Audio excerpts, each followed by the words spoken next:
Whatever the shape's mine.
said I didn't stand up.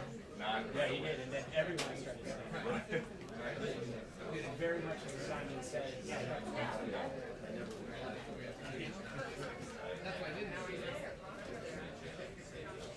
But Kelly has the right instinct because three of us were shouting at him again. As soon as he stood. I'm working on that.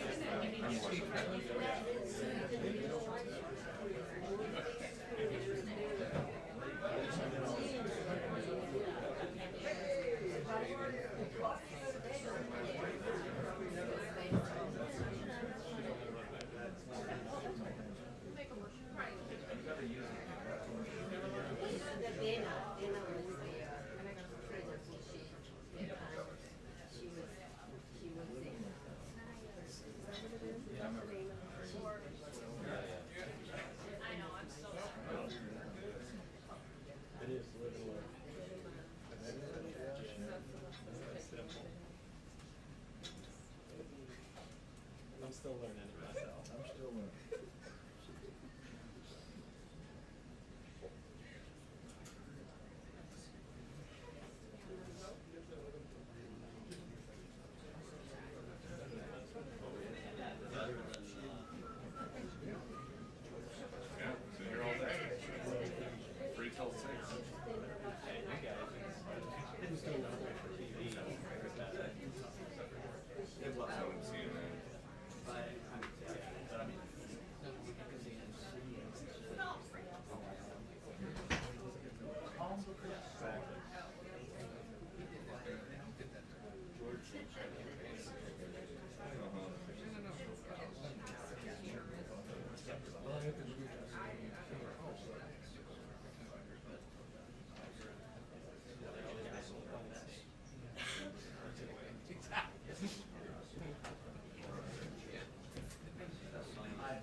Happy Monday.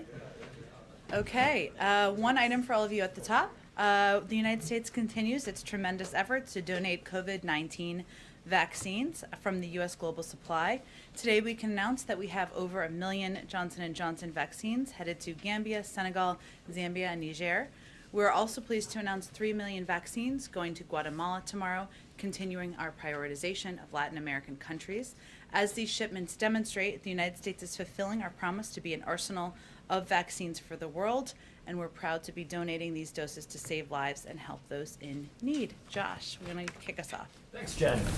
Two subjects.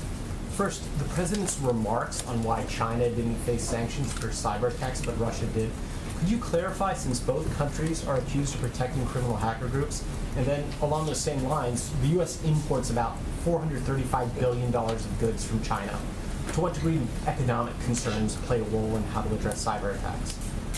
Well, first let me say that today, an unprecedented group of allies and partners, including the European Union, the United Kingdom, Australia, Canada, New Zealand, Japan, and NATO, are joining the United States in exposing and criticizing the PRC's Ministry of State Security's malicious cyber activities. And this is the first time NATO has condemned PRC cyber activities. So I would note that we are actually elevating and taking steps to not only speak out publicly, but certainly take action as it relates to problematic cyber activities from China in a different way, but as we have from Russia as well. We are not differentiating. One is, out of the realm of condemnation or out of the realm of consequence from the United States. In terms of the economic pieces, I think you're asking me, give me a little more on your question we're trying to get at. Basically, the U.S. economy depends a lot on Chinese imports. We only get $16 billion worth of goods from Russia. If we were to come with major sanctions on China, is there a risk that we could be hurting our own economy? Well, I would say first that we take cyber actions against our country and against private sector entities quite seriously. The Department of Justice is imposing costs and today announced criminal charges against 4 MSS hackers. These charges address activities concerning a multi-year campaign targeting foreign governments and entities in key sectors.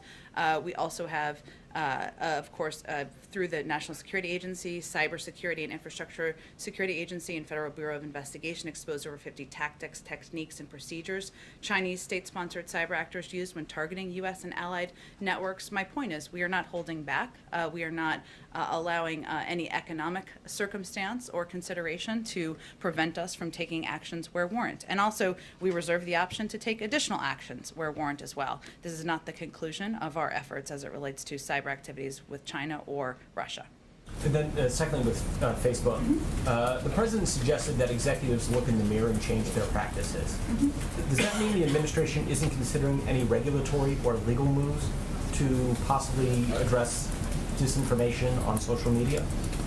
Well, I don't think we've taken any options off the table. That's up to Congress to determine how they want to proceed moving forward. But let me just note that we're not in a war or a battle with Facebook. We're in a battle with the virus. And the problem we're seeing that our Surgeon General elevated just last week is that disinformation traveling through a range of mediums. Some of them are a range of social media platforms. Some of them are media. Some of them are through the mouths of public officials. That bad information, inaccurate information about vaccines is killing people. That's where our concern is, and that's what the president is working to express, and also what the Surgeon General expressed in his report just last week.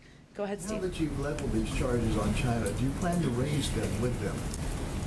We, of course, will continue to be in touch with Chinese officials at a high level, and that will be the case in these regards as well. Is the Chinese government actively doing the hacking or contracting it out?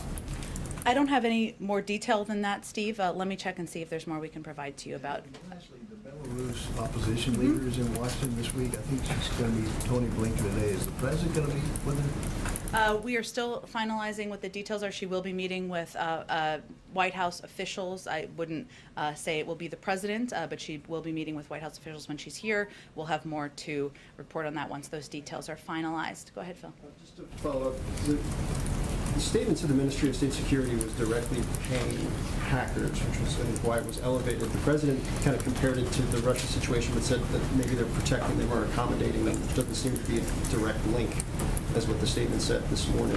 I'm just trying to square kind of where things stand in terms of how the White House views what's actually transpired. As it relates to the cyber activities and the attribution that was put out earlier this morning? Well, first, I would say that we felt it was important to be clear that, as was clear when we made the announcement this morning, that the former attribution of the malicious cyber campaign utilizing the zero-day vulnerabilities in the Microsoft Exchange server, which was disclosed in March 2021 to malicious cyber actors affiliated with the MSS with high confidence. That was the information put out by the intelligence community or by our national security team earlier today. That is accurate. That's why we worked also, and it's significant, which is why I pointed this out initially, that we worked in coordination with many partners around the world, the European Union, the United Kingdom, Australia, Canada, New Zealand, Japan, and NATO, to criticize, expose, and call out these malicious cyber activities. But that is the information that's accurate about the attribution. Just one more on that, and then one other one. The president said he's going to be briefed on it. Or in his remarks, when he was asked about it, he said he was going to be briefed on it. This is a pretty significant escalation of things from the U.S. and its allies. What more does the president need to be briefed on in terms of the process going forward? I would say first, the president is regularly briefed. He certainly is aware of attributions that are determined by the U.S. government, including the one announced earlier today. But this is an ongoing effort, an ongoing consideration of how to prevent these malicious actions from happening in the future to other private sector companies. Certainly something that the president will continue to speak with his national security team about. And then just one on the economic side, obviously the president kind of addressed inflation head-on today. One thing that Chair Powell says, and I know you guys are in the same place on the idea that it's transitory right now, but Chair Powell said in congressional testimony, we're humble about what we understand, given the fact that there's no real roadmap coming out of a once-in-a-century pandemic economically. Is the White House economic team, when it comes to inflation, also humble about what they understand, that maybe they don't necessarily know what's going to happen next as it pertains to inflation? Absolutely, we take inflation very seriously. It is under the purview of the Federal Reserve. As you know, they have regular quarterly meetings where they put out that information and any considerations publicly. Their projection continues to be that while there's a projected increase in inflation this year, it's expected to come back down to about 2.2 next year. They have not changed that, and that is in line with a number of outside economists as well. You are also correct that when the economy is turning back on from a global pandemic, there isn't a lot of historic precedent for that. And certainly we're seeing prices go back to pre-pandemic levels. In some cases, we're also seeing a range of factors, including shortages in the supply chain, from chip shortages that are impacting the auto industry to lumber shortages that are impacting the housing industry, that are also factors here as we're seeing price increases. But we do look at all of that. We take it incredibly seriously, and we respect the role of the Federal Reserve as well. Go ahead, Rachel. Thanks, Jen. Two questions. One on just follow up on China and the cyber attacks. A senior administration official said that no one country acting on its own can change China's behavior. So if the United States were to take action against China, would it do so alone, or does the administration feel like you need allies on board to take that step? Well, it's a good question, Rachel. I think as we've approached our China strategy from the beginning and our policy as it relates to China, we've always felt that working together, working in partnership with allies around the world, and also in partnership with members of the federal government, members of Congress from both sides of the aisle, was how we approached it from a position of strength. So what's significant today is that while we're all calling out these malicious cyber activities, so are a number of our key partners around the world: the European Union, the United Kingdom, Australia, Canada, New Zealand, Japan. These malicious cyber activities are not only impacting the United States, they're impacting a range of countries, a range of partners. And yes, we would, of course, like to work with countries and work with our key partners around the world moving forward. Obviously we can't determine steps and consequences on their behalf, but that is certainly our objective and how we've approached our strategy to date. But you're not ruling out taking action on your own if you felt like it was necessary? No, we're not. But we also, from the beginning, have felt that working in partnership, working in coordination, and working together is a stronger way to approach malicious activity, cyber activity, and others in areas of concern around the world. One quick follow-up just on infrastructure. Republicans are saying that they don't want to move forward with this test vote that's scheduled for Wednesday without knowing exactly how they're going to pay for everything in that bipartisan infrastructure bill. Senator Bill Cassidy over the weekend said the White House is not working with Republicans on the pay-fors, and that he feels like they're competing with Democrats' $3.5 trillion plan. So does the administration feel like these differences can be resolved in the next 48 hours? Well, first, I think it's important to take a step back and remember that a month ago, a bipartisan group of senators stood outside of the White House with the president to announce an agreement on an infrastructure framework. There's been a lot of progress since then, a lot of late nights, a lot of coffee drinking, and important legislating, bill writing that's happened. But the American people have waited a long time. The American people are ready to see progress, and we believe it's time for progress to happen and time for this legislation to move forward. We also work in close contact or close coordination with, of course, Leader Schumer, and we defer to him and other leaders in Congress on the timeline and the sequencing of legislation moving forward. Go ahead, Ed. On that discussion with Leader Schumer, has he talked in the last few days at all with any of the Republicans who are negotiating? The president?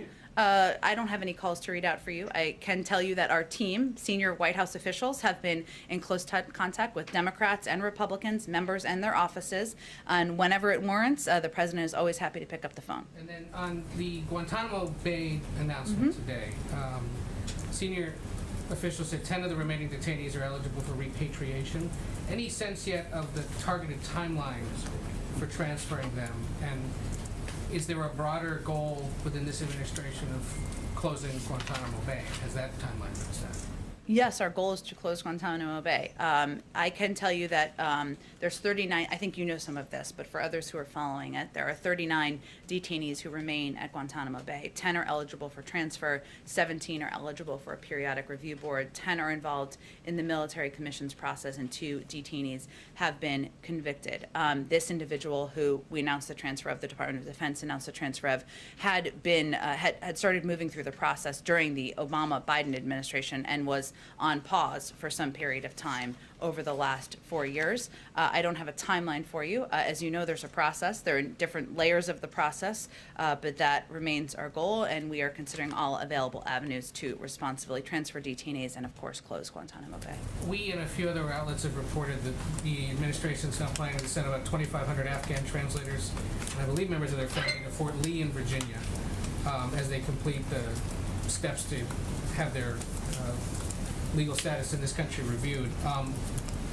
Will there be other U.S. military bases in the United States also used to house them temporarily?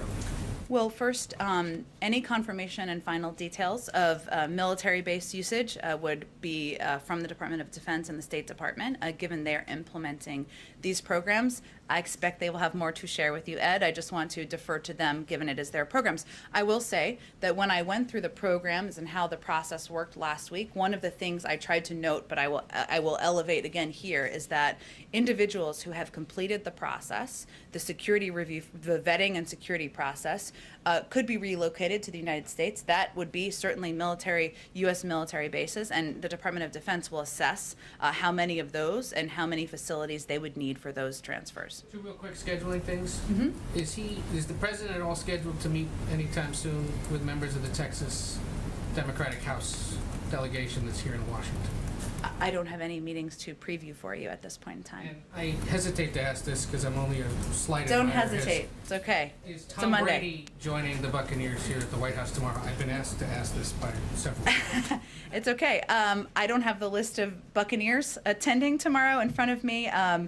We will see if we can venture to get that for you all by the end of the day. Go ahead. Thank you, Jen, and great throw yesterday. Thank you. Thank you very much. I appreciate it. On vaccine hesitancy, as COVID-19 cases rise, if this is becoming a pandemic of the unvaccinated and you guys are having a hard time getting a certain part of the population to go get the shot, would President Biden ever call former President Trump and say, I need your help, let's cut a PSA and tell people to go do it?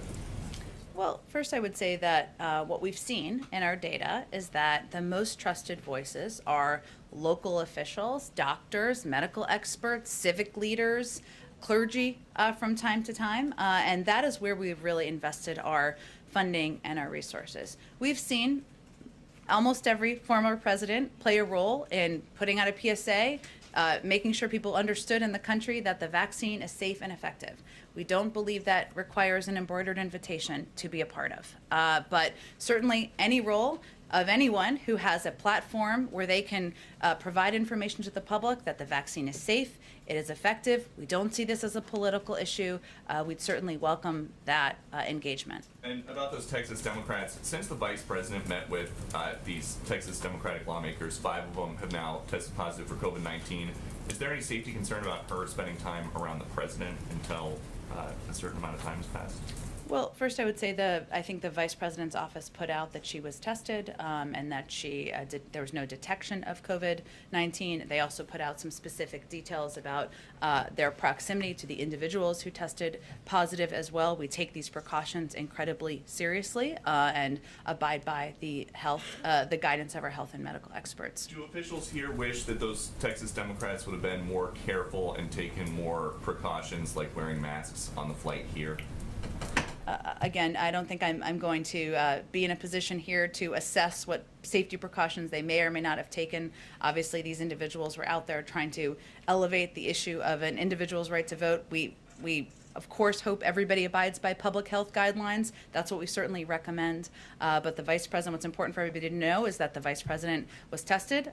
She, of course, takes these precautions seriously, and we would follow any advice our public health officials give us. And can you tell us anything else about the nature of her trip to Walter Reed yesterday? Yes, it was a visit that was scheduled for several weeks, long before the visit of the Texas legislators, a routine appointment, which she had again scheduled several weeks ago. Go ahead, Kelly. And just to button that up, she and the president been in the same room since she had that test. There's no separation of the president and the vice There president. haven't been additional precautions taken, no.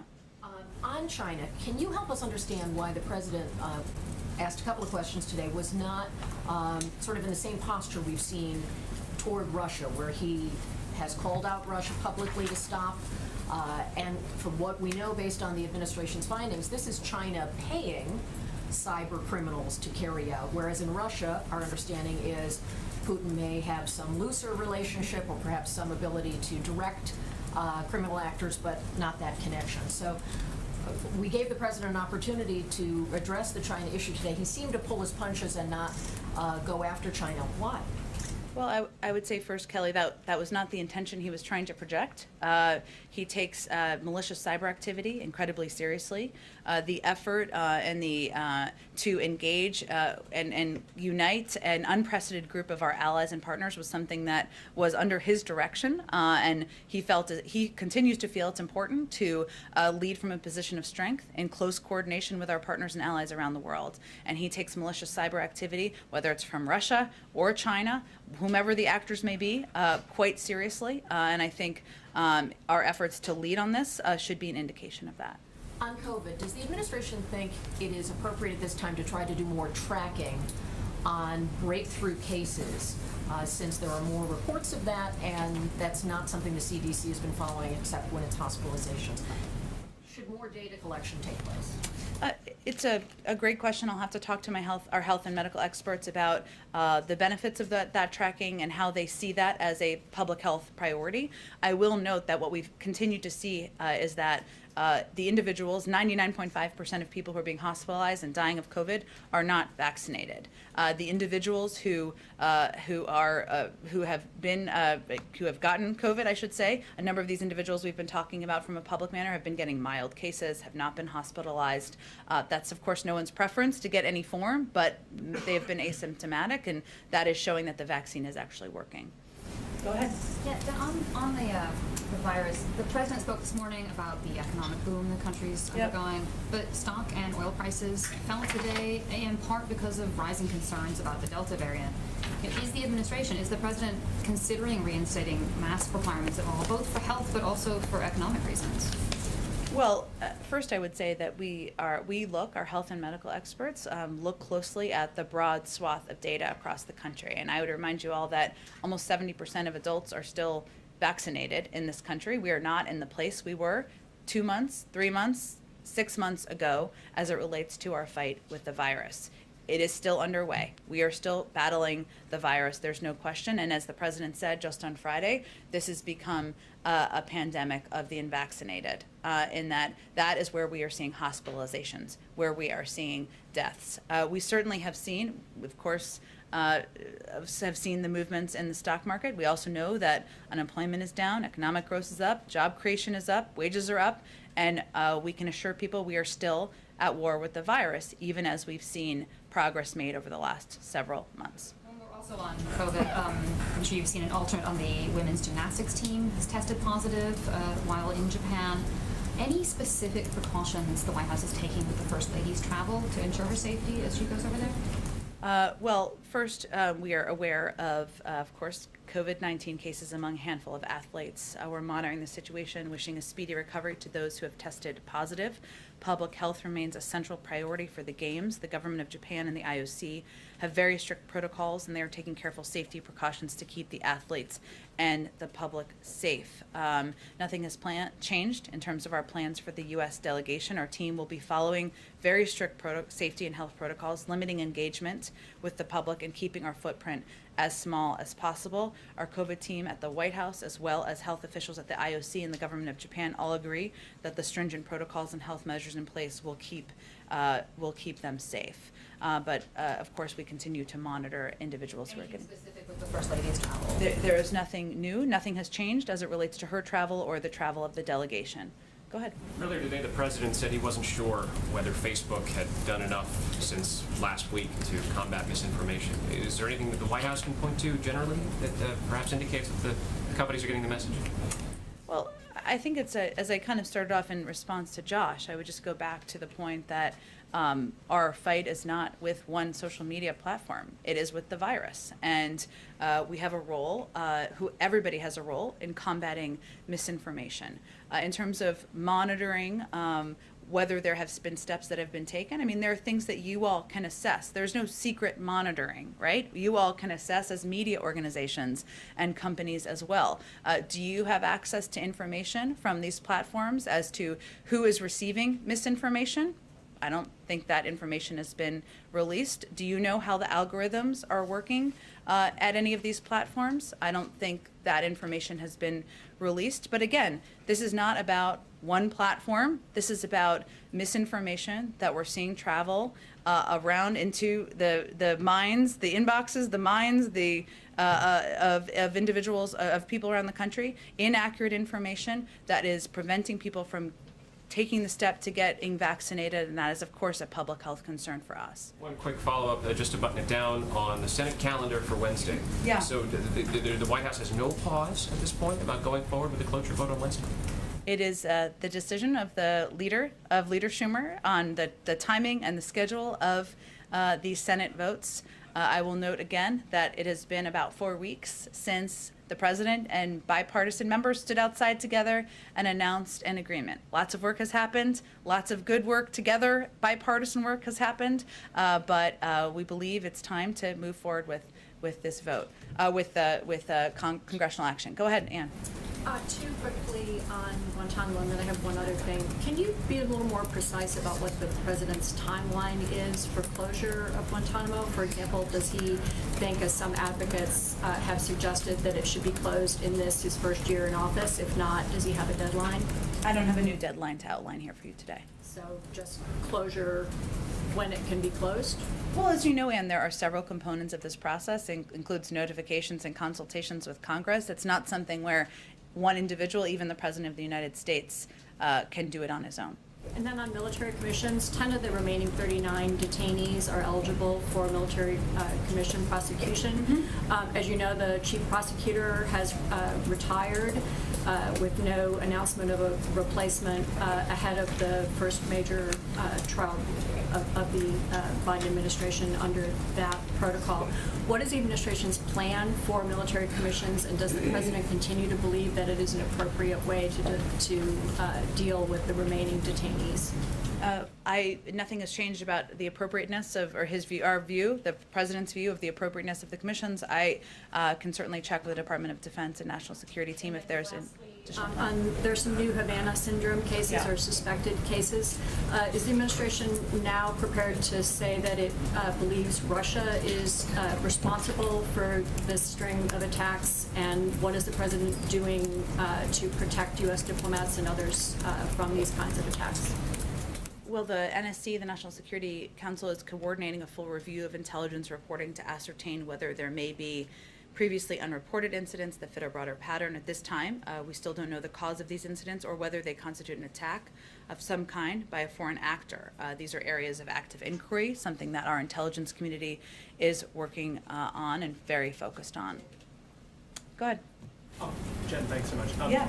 The infrastructure framework, if it fails to advance on Wednesday, what's the backup plan? Is the president committed to making sure there's a bipartisan component, or will Democrats go it alone? We're not quite there yet. There's a lot of good work that's happened. 2 days is a lifetime in Washington, so I don't think we're going to make predictions of the death of the infrastructure package. Can you share some more about what possible pay-fors the president's team has proposed that might fall into the category of things Republicans have not already rejected and that the White House has not already rejected? I understand the question, certainly. Those conversations and discussions are having. are being had among the bipartisan group that is finalizing this piece of legislation. And while there was agreement, of course, on the support for the IRS step that would have just ensured that some of the wealthiest Americans paid what they owed in taxes, some have backed away from that. There are other ways that they're discussing. We're open to alternatives, very open to alternatives from this end, but we'll let those conversations happen privately and be supportive of them from our end. Go ahead. Question. The president was, of course, insistent that the pay-fors not include an increase in the gas tax, but the agreement does rely on things like public-private partnerships that typically use tolls to pay for the infrastructure. So can you talk about the difference in user fees? Is it why is tolling and other user fees okay, but gas taxes are not as a mechanism for paying for some of this? I mean, his fundamental base point is that we can't raise taxes for individuals making less than $400,000 a year. In terms of the specific tolling pay for, I'd have to get more specific details on that, but in his view, nothing violates his commitment on the $400,000. Jen. Go ahead, Karen. Thanks, Jen. The American Academy of Pediatrics today recommended that everyone wear a mask in schools this fall, regardless of their vaccination status, that that's the only way to keep kids safe. The CDC guidance does not go that far. It says if you are vaccinated, you can go without a mask, but locals could decide universal masking. We've heard you say repeatedly that the president leans on his trusted medical and health advisors, but would the president like to see masking in all schools this fall? The president's going to rely on the recommendations of the CDC, and also local school districts will make their own decisions based on the publicly available health guidelines. That's always how it's worked, and I think it will continue to work that way moving forward. Today on CNN gave an interview, and he said that these different recommendations, the Pediatric Association, the CDC, local jurisdictions, that these types of recommendations can be confusing because they're conflicting or different in some places. What does the White House say to Americans and to parents who may be confused hearing one thing this morning from the AAP, knowing the CDC has something different? How do you sort through all of that? As a parent myself, it can be confusing. I think we acknowledge that. We rely from the federal government on the guidance of the CDC. And that's how we make recommendations on public health issues from the federal government. There will be different decisions made by school districts, just like there will be different decisions made by local communities. We certainly understand and recognize that, but we will continue to rely on the CDC for guidelines and guidance. Go ahead. So now that caseload numbers are rising with the Delta variant, is there something that the Biden administration wish it had done differently to avoid getting to this point, to get us to a better position by now? Well, I don't know that there were many people who were predicting different impacts of different variants over time. I mean, the steps that we took, we ensured there was enough vaccine across the country and in communities to make sure anybody who wanted to get vaccinated could get vaccinated. We've invested in local messengers to ensure that trusted voices are getting out into local communities. We've relied on tactics that we've seen work effectively, whether it's mobile units or empowering and engaging and funding doctors and medical experts to get out into local communities. We also always knew there would be ups and downs in the fight against a virus that is evolving and changing. And that's one of the reasons that we've been calling out misinformation, the impact of misinformation. I mean, we've seen just over the last couple of days, there was a poll that showed that about 20% of the public thinks that microchips are embedded in vaccines. Now, we all know that's inaccurate and not true. But why does 20% of the public think it? Is it one platform's fault? No. Is it one outlet's fault? No. But we all have a responsibility to make sure accurate information is out there. So that is our effort to make sure people know they need to be informed and be thoughtful about information they're getting and the sources of it. Question on the cybersecurity issue. Obviously, the attribution to China today, but the ransomware attack. Does the United States use ransomware attacks in its cyber offensive programs? I don't have anything about our intelligence or use of cyber actions or intelligence that I'm going to convey from here. Go ahead. Disinformation. Oh, go ahead. I'll go to you. Let me just go like that. Go ahead. Go ahead. Does the president believe that those who mislead Congress should be prosecuted? Who mislead Congress? Yeah, I mean, it's the Department of Justice's decision not to prosecute Wilbur Ross. Just wondering if there's a general rule of whether he feels they should be prosecuted if they mislead I would Congress. point you to the Department of Justice on that case. I don't have any more details from here. Go ahead. Follow up on misinformation on social media. I heard you say that all options are on the table, including maybe legal. would that mean potential legal action against the 12 that have come of concern for misinformation? All I was conveying is I'm not taking, I think the question was about legislative action, and I said that's up to Congress, and I'm not here to take options off of the table. That's Congress's purview to determine how they're going to move forward. Straight. And a follow-up, does that mean if it's up the purview of Congress that the administration or President Biden is seeing Section 230 a little differently, reforms to Section 230 that protect social media companies for third-party information? You know, I think the president has been pretty clear in the past that he believes there's a responsibility of all platforms, including social media platforms, about the information that is traveling on their sites. But I don't have nothing new about his position on that issue. Go ahead, Francesca. Thanks, Jane. Quick point of clarification on immigration first, though. Is the Sure. pathway to citizenship that the president supports in the budget bill for all undocumented immigrants, or is it the more narrow group of TPS holders, essential workers, dreamers, as well as farm laborers? We'll let Senate leaders put out the specifics in the reconciliation bill. We certainly support using the reconciliation package as a platform and a forum for moving immigration protections forward, but we'll let leaders in Congress speak to what's included. And on voting rights, is the White House worried that if new federal voting legislation does not pass before August 6th, which is the anniversary of the signing of the Voting Rights Act of 1965, that it won't happen before next November? I don't think we draw that timeline conclusion, no. Go ahead. Oh, go ahead, Asma, go ahead. Go ahead, Asma. Okay, sure. On immigration, some leading immigration advocates have suggested they do expect the Supreme Court to uphold Judge Haynes' ruling on the Deferred Action for Child Arrivals program. At this point, does the administration have any other options to protect DACA or Dreamer kids, or is really a congressional route the only route that you all see?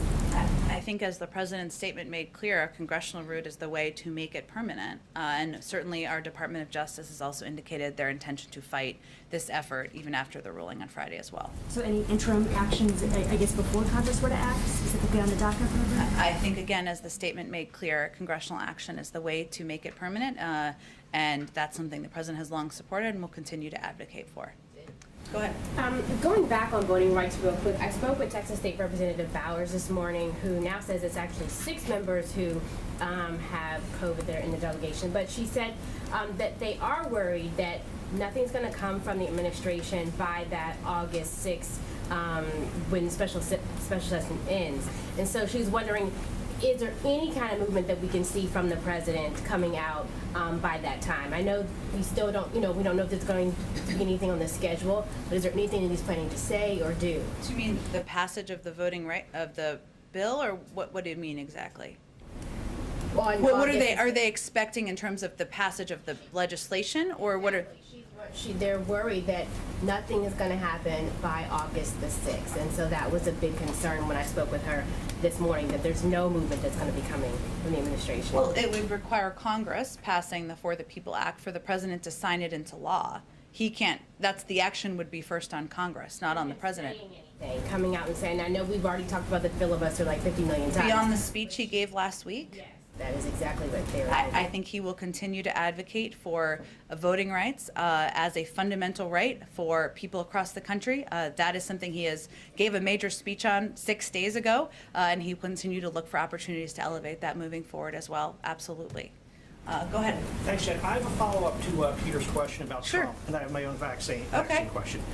In my follow-up, even if the administration doesn't partner with the former president, would it consider highlighting or acknowledging in a greater way his role in creating the vaccines to assure the rural voters who still support President Trump but are hesitant to get the vaccine?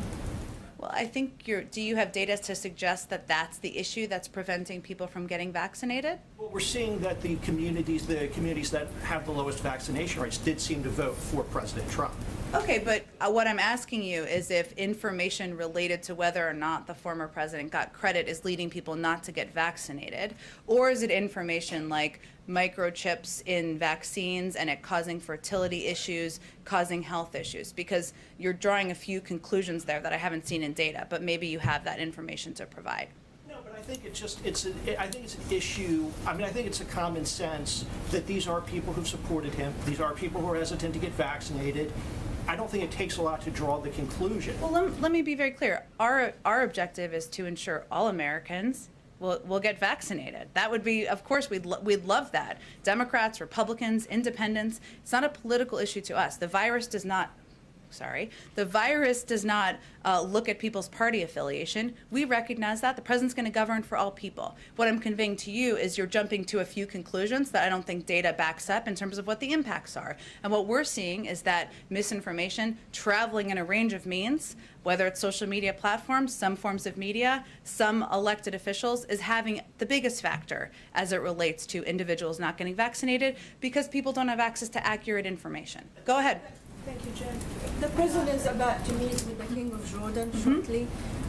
This visit comes at a pivotal time, considering what's happened in Jordan, the constant attack on U.S. forces in Syria and Iraq, and U.S. Israeli government, to name a few. Does that mean that the White House is paying more attention now to the Middle East? And what do you hope this visit will achieve?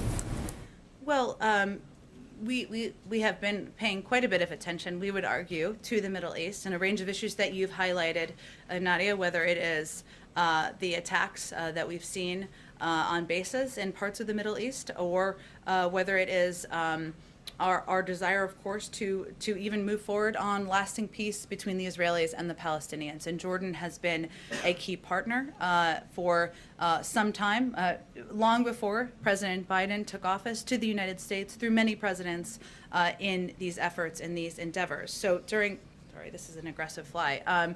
During the meeting today, I apologize. It is. During the meeting today, we hope this will be an opportunity to highlight the enduring and strategic partnership between the United States and Jordan, a key security partner. It's also an opportunity to discuss the many challenges facing the Middle East and showcase Jordan's leadership role in promoting peace and stability in the region. And certainly we expect that everything from Middle East peace to security in the region to be points of discussion, to Syria, to be points of discussion during the meeting this afternoon. We'll have a readout after the meeting concludes. Go ahead. Go ahead. Thank you, Jen. Go ahead. We'll go to you next. Go ahead. Yeah. Let me take you to Ethiopia. Yep. And U.S. and other countries have been supporting an end to the fighting in Ethiopia's Tigray region. And as the first step to end the fighting, the government of Ethiopia declared a unilateral ceasefire, pulled out troops from the region. But TPLF, the Tigray Liberation Front, rejected the ceasefire, calling it a sick joke. And TPLF continues the war, especially by deploying child soldiers in this conflict. And if the war continues, there is thousands and thousands of people will die. What is the Biden administration statement on TPLF's refusal to accept the ceasefire and the use of children as soldiers?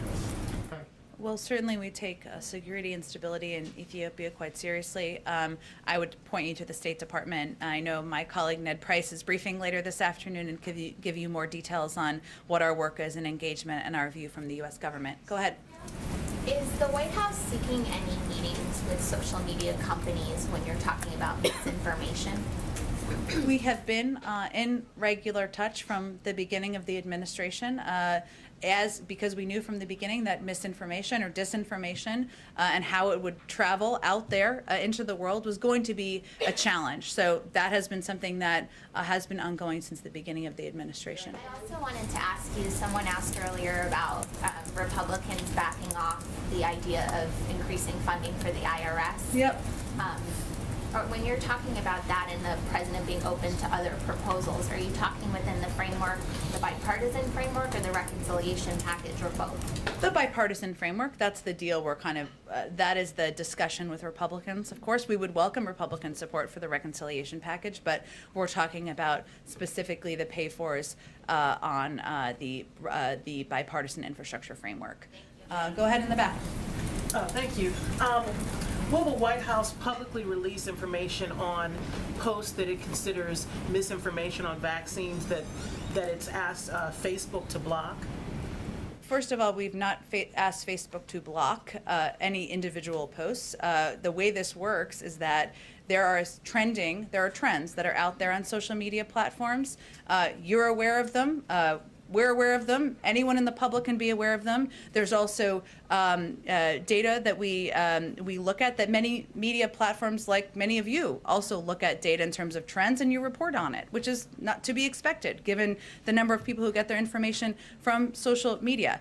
It's up to social media platforms to determine what their application is of their own rules and regulations. And so we just certainly raise where we have concerns about information that's inaccurate that is traveling out there in whatever platform it's traveling on. Go ahead. Yes, thank you, Jen. Does the White House welcome the news that the Haitian interim Prime Minister Claude Joseph is stepping aside and handing power to Ariel Henry? Well, we have been encouraging for several days now Haitian political actors to work together and find a political way forward. So we've certainly seen news reports. We have not received an official notification through our embassy, but we welcome reports that Haitian political actors are working together to determine a path forward in the country. Go ahead. Yeah, thank you, Jen. As you know, the leader of the Belarusian opposition, Svetlana Tikhanovskaya, is in the country right now. She's meeting with Jake Sullivan. She's meeting with Secretary of State Blinken. Any chance that she will meet with President Biden? So I think somebody asked this question a little bit. Oh, no, it's okay. It's okay. It's okay. She will be meeting with senior White House officials. There is not currently a meeting scheduled for her with the president. Go, Josh. What's happening?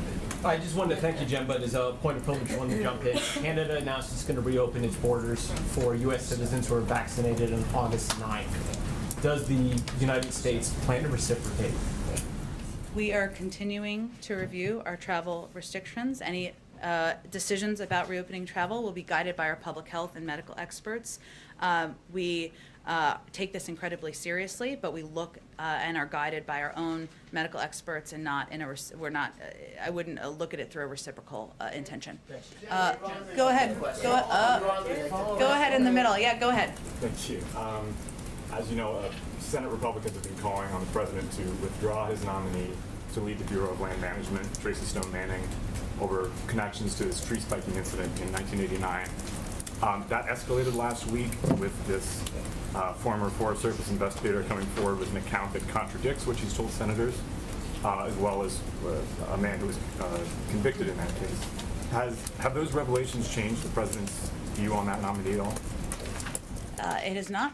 He stands by his nominee and looks forward to her getting confirmed. Go ahead in the middle. Thanks, Jen. I appreciate it. I just had a quick follow-up on the Facebook stuff. Did anybody from the administration this weekend talk with Facebook officials given the president's comments on Friday? Again, I think it's important for all of you to note that we are not at war with any social media platform. We are at war with the virus. And we have been in regular touch since the beginning of the administration, as we knew that there are a range of entities, platforms, media organizations, public officials who all have a role in combating misinformation. This is not personal. It is about fighting a virus that is still killing thousands of people. That's our objective. Thanks, everyone. Have a great day. I'll talk to you tomorrow. Open up his East Room events to the full press, like every other president? We'll look forward to seeing you soon, Brian. Will you open them?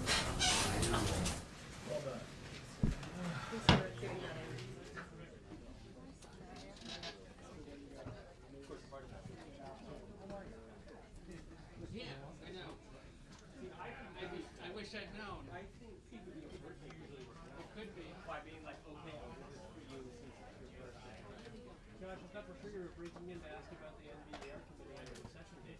You know what? I thought about it. I got that alert too. I was like, it technically. I was like, this is one of two things. I actually